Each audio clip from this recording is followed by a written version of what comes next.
सभी पत्रकार बंधुओं को नमस्कार। आज की ये प्रेस वार्ता एक बहुत ही बड़े गंभीर मुद्दे पर है। एक ऐसा गंभीर मुद्दा जिस पर आपकी आंखें खुल जाएंगी। एक ऐसा गंभीर मुद्दा कि किस तरह से देश की जांच एजेंसियां राजनीतिक हथियार बन रही हैं, किस तरह से देश की जांच एजेंसियां देश की सुप्रीम कोर्ट को गुमराह कर रही हैं। किसी और अदालत की बात मैं नहीं कर रहा हूं। देश के सर्वोच्च न्यायालय को, सुप्रीम कोर्ट को देश की जांच एजेंसियां गुमराह कर रही हैं। केंद्र सरकार की प्राइम इन्वेस्टिगेटिंग एजेंसी जिसको कहते हैं वो गुमराह कर रही हैं। ये मैं पूरे प्रमाण के साथ आज आपको बताने जा रहा हूं। आप लोगों को याद होगा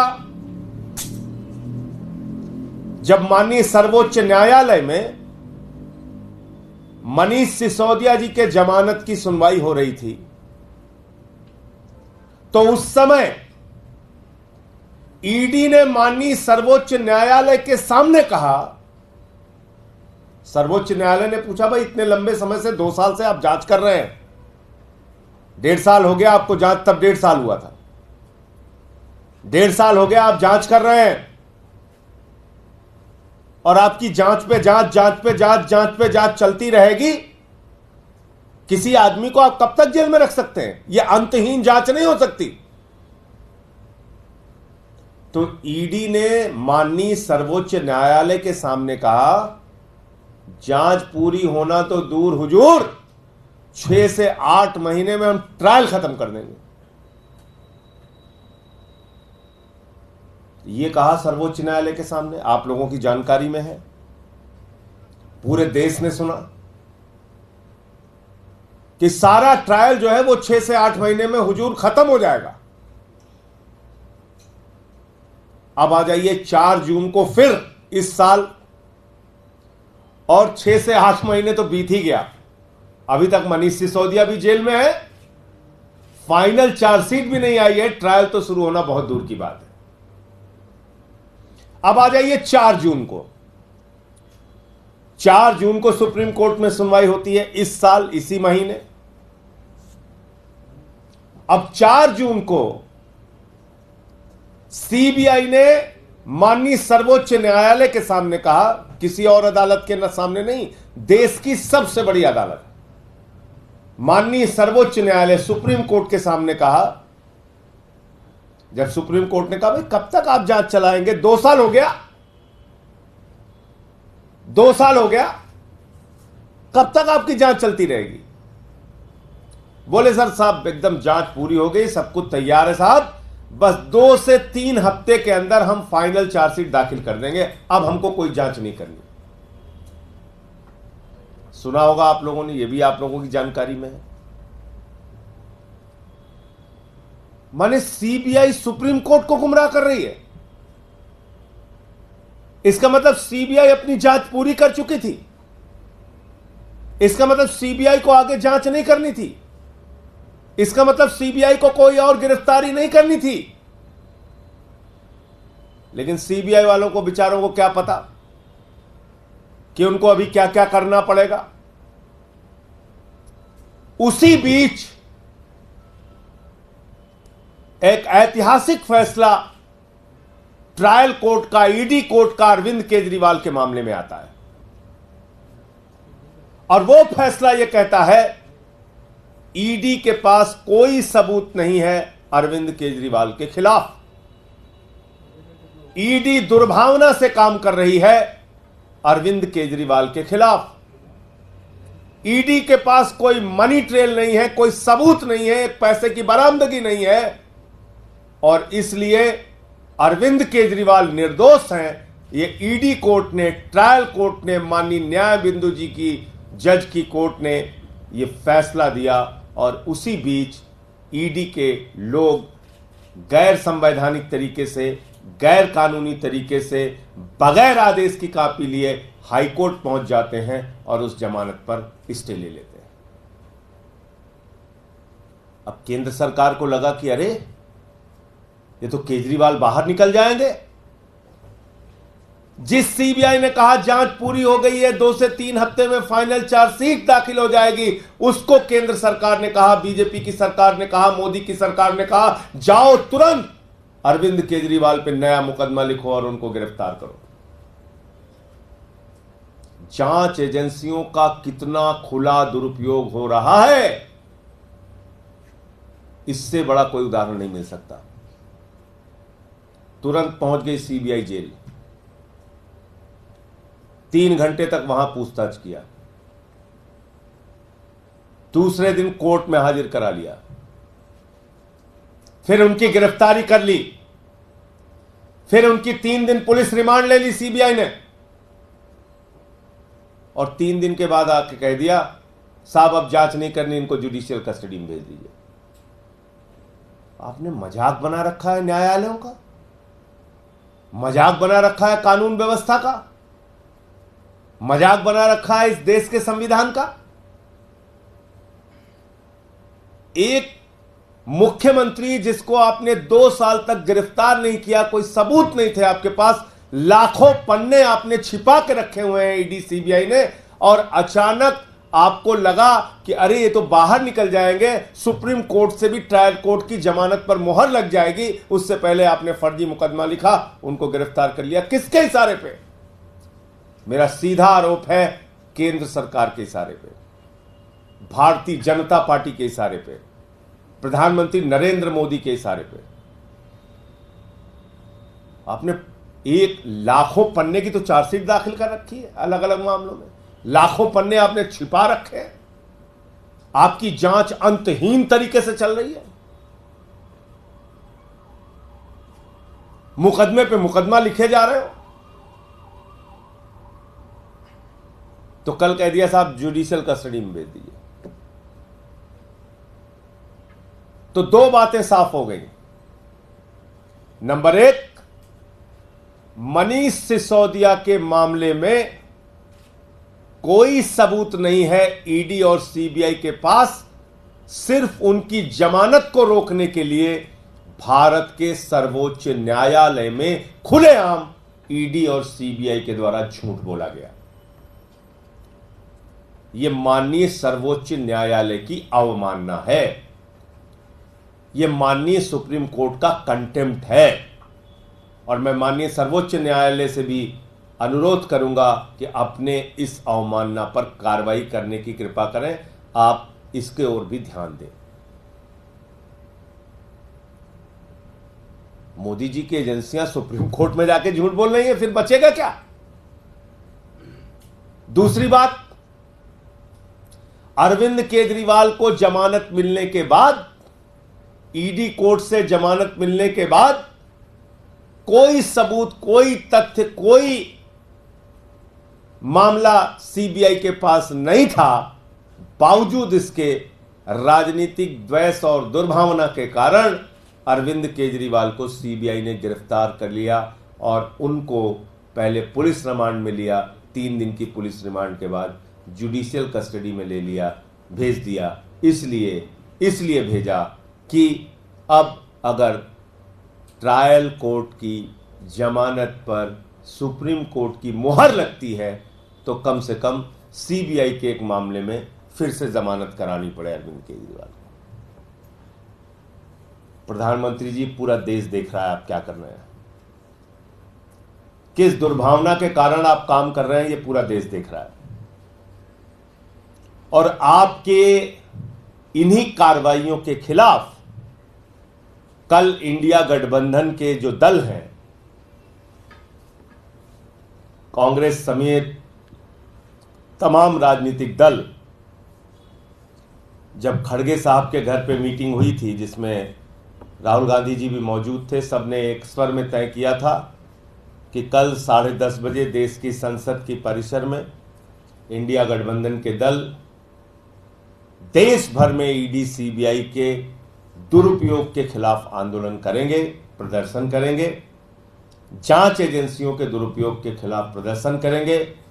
अरविंद केजरीवाल और जो दूसरे नेताओं की, बंगाल में 3 नेताओं की गिरफ्तारी हुई है, हेमंत सोरेन 5 महीने तक जेल में रखे गए, संजय रावत, अनिल देशमुख, तमाम नेताओं को पकड़ पकड़ के जेल में डाला गया। सीबीआई का इस्तेमाल, ईडी का इस्तेमाल राहुल गांधी, सोनिया गांधी पर भी किया गया। ईडी सीबीआई का इस्तेमाल अखिलेश यादव के खिलाफ भी किया गया, तेजस्वी यादव के खिलाफ बिहार में भी किया गया, शरद पवार के खिलाफ किया गया, उद्धव ठाकरे जी की पार्टी के खिलाफ किया गया। शरद पवार जी के खिलाफ तो लगातार छापे वहां पे चल रहे हैं।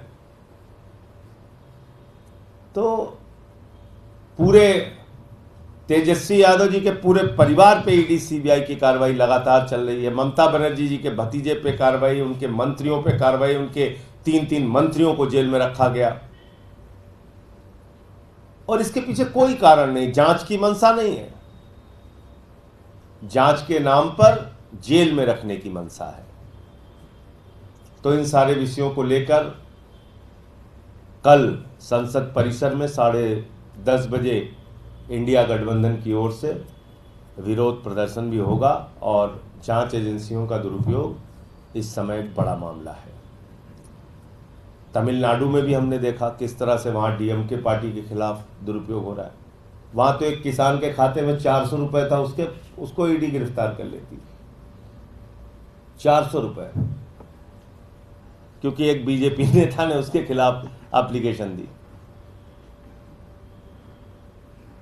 तो जिस ईडी का मकसद आतंकवादी पैसों की जांच के लिए हुआ था, हवाला की जांच के लिए हुआ था, उस ईडी का इस्तेमाल आप कर रहे हैं। 400 रुपए जिस किसान के खाते में है, उसका राजनीतिक मकसद के कारण उसकी गिरफ्तारी और उसके कार्रवाई के खिलाफ, उसके कार्रवाई के लिए।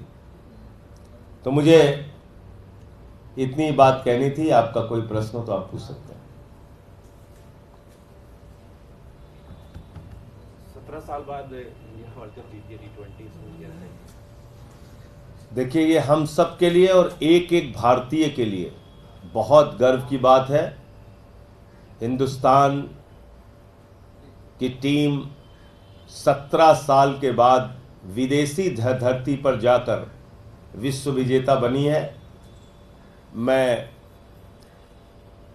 रोहित शर्मा जी को, पूरी इंडिया टीम को हृदय की गहराइयों से बधाई देना चाहता हूं, शुभकामनाएं देना चाहता हूं। आम आदमी पार्टी के एक एक कार्यकर्ता की ओर से, देश के करोड़ों लोगों की ओर से। और बहुत अच्छा है, इंडिया जीते। इंडिया को जीतना ही चाहिए, इंडिया जीतता ही रहेगा। इंडिया जीत रहा है, राजनीति का खेल हो चाहे क्रिकेट का खेल हो। सर, एक और सवाल है सर, आप कह रहे हैं कांग्रेस भी हिस्सा लेगी, लेकिन जो दिल्ली यूनिट है कांग्रेस की, वो कहती है कि जनता को राम भरोसे छोड़कर सरकार जो है वो अरविंद केजरीवाल की रिहाई में लगी हुई है। तो ये कॉन्ट्रडिक्शन को किस तरह से देखते हैं सर? देखिए, ऐसा है कि जो मैंने आपको वो जानकारी दी जो इंडिया गठबंधन की मीटिंग में खड़गे साहब के यहाँ तय हुआ था, तो अगर अपने राष्ट्रीय नेतृत्व के विपरीत कोई राय अगर उनकी राज्य इकाई रख रही है तो इस पर जवाब उनके राष्ट्रीय नेतृत्व के लोग देंगे, मैं क्यों बोलूँगा। अगर राहुल गांधी जी की राय के खिलाफ, खड़गे जी की राय के खिलाफ किसी राज्य इकाई की राय है, वो चाहे दिल्ली की हो या किसी राज्य इकाई की हो, कोई फैसला अगर सामूहिक रूप से इंडिया गठबंधन की बैठक में लिया गया है तो उसके विपरीत जाकर राज्य इकाई दिल्ली की क्या कह रही है, इस पे उनके राष्ट्रीय नेतृत्व को जवाब देना चाहिए। संजय जी, पानी भरने का जो बार-बार मामला है वो सामने आता है, दिल्ली में भी इस तरीके की स्थिति हो जाती है, कल भी इस तरीके से देखा गया थोड़ी बारिश के बाद। देखिए, दिल्ली में जहां जहां जल भरा हो रहा है वहां हम कार्रवाई भी कर रहे हैं बहुत तेजी के साथ, और आपने देखा होगा स्थितियां काफी बेहतर हुई हैं। और ब्लेम गेम में पड़ेंगे तो आपको मुझे बताना पड़ेगा कि एनडीएमसी का एरिया शांति पथ, वहां पे नाव चल सकती थी, इतना पानी भर गया। आपको मुझे बताना पड़ेगा कि राम गोपाल यादव जी जो समाजवादी पार्टी के राष्ट्रीय महासचिव हैं, वो अपने सहयोगियों के सहयोग से बाहर निकाले गए घर से इतना पानी उनके घर में भर गया था। ये सब एनडीएमसी एरिया में आता है। चलिए उसका ब्लेम गेम नहीं करते हैं, छोड़ देते हैं ये सब चीजें। जहां हमारी जिम्मेदारी हम काम करेंगे। लेकिन आप क्या कर रहे हैं? भारत के प्रधानमंत्री जिस चीज का उद्घाटन करते हैं वो गिर जा रहा है। मेरठ के सड़क का उद्घाटन किया, वहां गड्ढा हो गया। बुंदेलखंड के एक्सप्रेसवे का उद्घाटन किया, वहां गड्ढा हो गया। बिहार में पुल का उद्घाटन किया, वो टूट के गिर गया। जबलपुर का टर्मिनल गिर गया, दिल्ली का टर्मिनल गिर गया, उसमें लोगों की जान चली गई। क्या हो रहा है इस देश के अंदर? राजकोट गुजरात का टर्मिनल गिर गया, अटल सेतु टूट गया। इसके लिए हम जिम्मेदार हैं। प्रभु श्री राम की नगरी अयोध्या, आप जाके देखिए हालत वहां पे। पहले तो आपने हजारों घर तोड़ डाले लोगों के, उसके ऊपर बुलडोजर चला दिया, उनकी गरीबी पे बुलडोजर चलाया, उनकी दुकानों पर बुलडोजर चलाया, उनके मकानों पर बुलडोजर चलाया, मंदिरों पर बुलडोजर चलाया। आप तानाशाही से इस देश को चलाना चाहते हैं। आपने प्रभु श्री राम की नगरी को तहस नहस कर दिया। 30,000 करोड़ रुपए विकास के नाम पे आपने वहां पे खर्चा किया। क्या हुआ पहली बारिश के अंदर? क्या हुआ पहली बारिश के अंदर? आप सब कुछ तो छोड़ दीजिए, प्रभु श्री राम के गर्भगृह में पानी गिर रहा था और प्रभु श्री राम के मंदिर के मुख्य पुजारी ने इस पे अपनी आपत्ति जाहिर की। और मैं कौन शख्स हूं? पहला वो व्यक्ति जिसने देश के अंदर चंदा चोरी का मुद्दा उठाया था। मैंने अयोध्या की कोतवाली में तहरीर दी थी एफआईआर के लिए कि प्रभु श्री राम के मंदिर में चंदा चोरी हो रही है, भ्रष्टाचार हो रहा है, उठाकर देख लीजिएगा। मैंने कहा था कि यहां भ्रष्टाचार हो रहा है, कम से कम भगवान श्री राम को तो छोड़ दो। लेकिन वही बड़ी बड़ी बातें, देश को आपने गुमराह किया। राम को हम लेके आए हैं, हमको लेके आओ, हम भगवान हैं, हम नॉन बायोलॉजिकल हैं, हम अवतार हैं, हम परमात्मा हैं। तो आप इंसान को तो बेवकूफ बना सकते हैं प्रधानमंत्री जी, भगवान को आप मूर्ख नहीं बना सकते। भगवान ने आपके साथ न्याय कर दिया। अयोध्या में आप लोगों ने राम मंदिर में भ्रष्टाचार किया, राम मंदिर के नाम पे चंदा चोरी की, अयोध्या आपको भगवान श्री राम ने हरा दिया। सीतापुर हरा दिया, रामपुर हरा दिया, श्रावस्ती हरा दिया, प्रयागराज हरा दिया, सुल्तानपुर हरा दिया, प्रतापगढ़ हरा दिया, कौशाम्बी हरा दिया, चित्रकूट हरा दिया। जहां जहां से प्रभु श्री राम होकर गुजरे हैं, राम पथ गमन मार्ग, सब जगह बीजेपी का सफाया हो गया। आप लोग भगवान को भी नहीं बख्श रहे। तो पूरे देश में जहां भाजपा है वहां भ्रष्टाचार है, जहां भाजपा है वहां सिर्फ और सिर्फ एक ही कार्रवाई है, चंदा दो, धंधा लो, चंदा दो, धंधा लो, electoral bond, electoral bond, electoral bond. Terminal गिर जाए कोई नहीं, बात नहीं, हमको इलेक्टोरल बॉन्ड दो। सड़कें टूट जाए कोई बात नहीं, इलेक्टोरल बॉन्ड बीजेपी को दो।